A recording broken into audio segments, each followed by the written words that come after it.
Καλησπέρα σας, κυρία Κυριακίδου.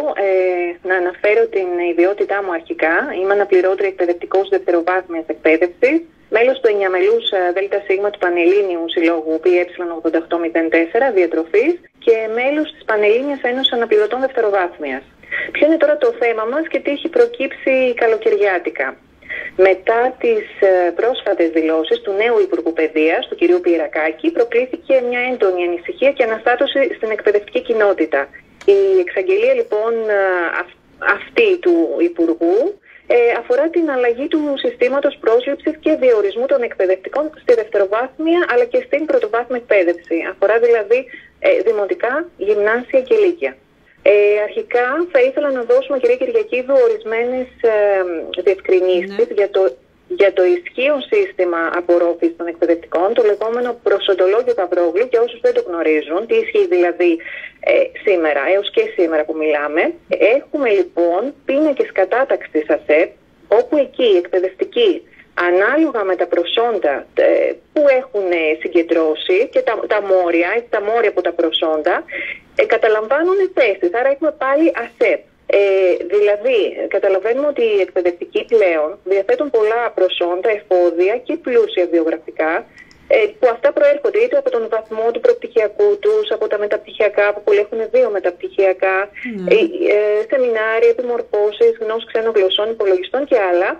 Και σε αυτόν αναφέρω ότι συμφωνεί και ο κύριος Πιερακάκης, ο Υπουργός, ο οποίος το ανέφερε σε πρόσφατη ραδιοφωνική του εκπομπή, ότι οι εκπαιδευτικοί διαθέτουν πλούσια βιογραφικά.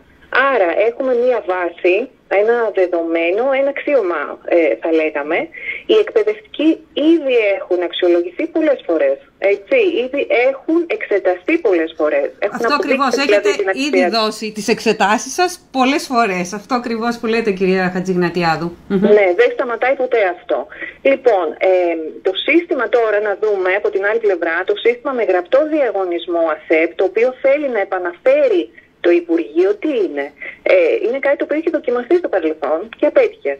Πρόκειται για ένα αναχρονιστικό, θα έλεγα, στρεβλό και κυρίως αποτυχημένο σύστημα, και αυτό μπορούν να μας το διαβεβαιώσουν οι εκπαιδευτικοί που συμμετείχαν στον τελευταίο γραπτό διαγωνισμό του 2008 και παλαιότερα φυσικά, έτσι, γιατί προϋπήρξαν και άλλοι διαγωνισμοί γραπτοί εκπαιδευτικών πριν το 2008, οι οποίοι εκπαιδευτικοί τι έγινε? Δεν απορροφήθηκαν ποτέ στην εκπαίδευση, έως και τώρα που μιλάμε. Έτσι πέτυχαν, δηλαδή αρίστευσαν σε εξετάσεις, πέτυχαν εντός εισαγωγικών, αλλά στην ουσία απέτυχαν.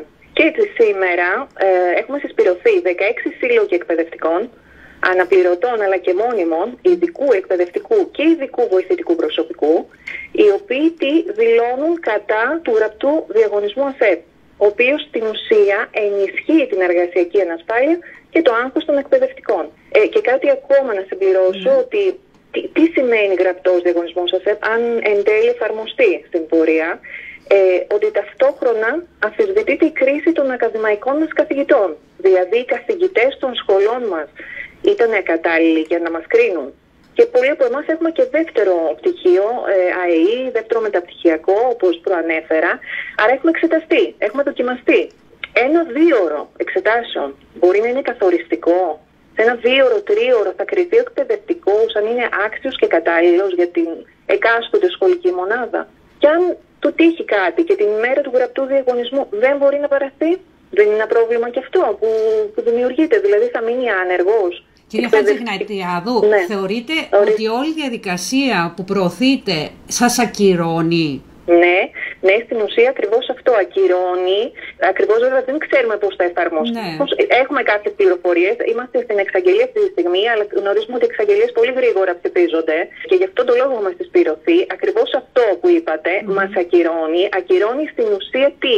Όλον αυτόν τον αγώνα, τον χρόνο, την ενέργεια, τα χρήματα που έχουν δώσει οι εκπαιδευτικοί για να φτάσουν σύμφωνα με το προσοντολόγιο, έτσι, μέχρι σήμερα εδώ που φτάσαμε. Τα τελευταία χρόνια γίνανε με την επικεραμαίως οι διορισμοί, ήταν άκυροι δηλαδή? Δεν ήταν ικανοί αυτοί οι εκπαιδευτικοί που εργάστηκαν και είναι αναπληρωτές στα σχολεία μας? Γιατί τώρα πρέπει να αλλάξει αυτό? Και σε ποιον άλλο χώρο του δημοσίου εφαρμόζεται κάτι τέτοιο? Εκπαιδευτικοί με εμπειρία να ξαναγράφουν και αυτό να κρίνεται από 1-2ωρο. Μιλάμε ότι άνθρωποι 50-60 χρονών, έτσι, είναι χρόνια αναπληρωτές και μπορεί να φτάνουν τώρα στην πηγή και να μην προλάβουν να διοριστούν. Να δημιουργούνται πολλά θέματα, καταλαβαίνετε. Οπότε είστε σε εγρήγορση προκειμένου να αντιμετωπίσετε... Αυτό, είμαστε σε εγρήγορση και κινητοποιούμαστε μαζικά. Έτσι, όλοι οι σύλλογοι, 16 σύλλογοι, απορρίπτουμε συντριπτικά και μαζικά κάθε ενδεχόμενο γραπτό διαγωνισμό. Σας ευχαριστούμε, κυρία Χατζηγνατιάδου. Εγώ σας ευχαριστώ πολύ για το βήμα που μας δίνετε και το Star. Να είστε καλά.